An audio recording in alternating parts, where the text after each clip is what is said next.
क्या आपने कभी ये सोचा है कि अल्लाह ने फजर की नमाज ठीक उसी वक्त क्यों रखी जब हमारी नींद सबसे ज्यादा गहरी होती है, या असर की नमाज ऐन उसी वक्त क्यों फर्ज की गई जब हमारे अंदर दिन भर की थकावट, चिड़चिड़ापन और गुस्सा अपने उरूज पर होता है। हम में से बहुत से लोग ये समझते हैं कि ये सिर्फ एक इबादत का तरीका है या यूं ही कोई वक्त मुकर्रर कर दिया गया है, लेकिन हकीकत में ये कोई इत्तेफाक नहीं है। अल्लाह ने 5 वक्त की नमाजें बिल्कुल उन्हीं वक्तों में फर्ज की हैं जहां आपकी रूह और आपका दिमाग सबसे ज्यादा कमजोर होते हैं। दिन की शुरुआत फजर से होती है, दुनिया से मिलने से पहले अल्लाह से मुलाकात। सुबह के वक्त आपके जिस्म में एक खास हार्मोनल बदलाव होता है जिसे medical science cortisol awakening response कहती है। ये वो वक्त है जब रिस्क अता किया जा रहा होता है और फरिश्ते अपनी ड्यूटी बदल रहे होते हैं। अगर आप इस वक्त सोते रह गए तो आपने अपने पूरे दिन की बुनियाद ही कमजोर कर दी। फिर आता है जोहर का वक्त।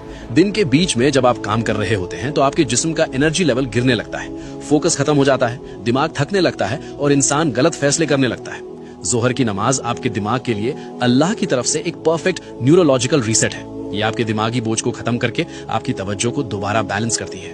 अब बात करते हैं असर की, जिसे जज्बाती कमजोरी का वक्त कहा गया है। शाम से पहले के इस वक्त में इंसान अक्सर गुस्से में होता है, दूसरों पर भड़ास निकालता है और सबसे ज्यादा गलतियां करता है। इसीलिए अल्लाह ने कुरान की सूरे अल असर में वक्त की कसम खाई है।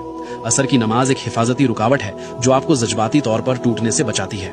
इससे पहले कि हम मगरिब और इशा के एक बहुत बड़े राज की तरफ बढ़ें, इस वीडियो को अभी अपने दोस्तों और अजीजों के साथ शेयर जरूर करें ताकि वो भी नमाज की इस खूबसूरत हकीकत को समझ सके।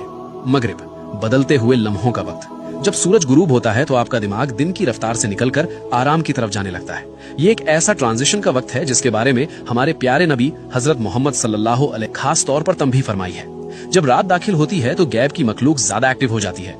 मगरिब सिर्फ एक नमाज नहीं बल्कि अंधेरे की दहलीज पर मिलने वाली एक मजबूत हिफाजत है।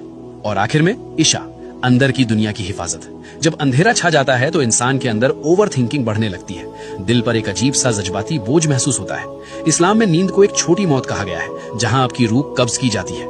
इशा की नमाज गैब की दुनिया में दाखिल होने से पहले आपकी आखिरी हिफाजत है। याद रखिए, जब आप कोई नमाज छोड़ते हैं तो आप सिर्फ एक फर्ज नहीं छोड़ते बल्कि आप वो खास लम्हा खो देते हैं जो खालिक ने आपको संभालने और सुकून देने के लिए भेजा था।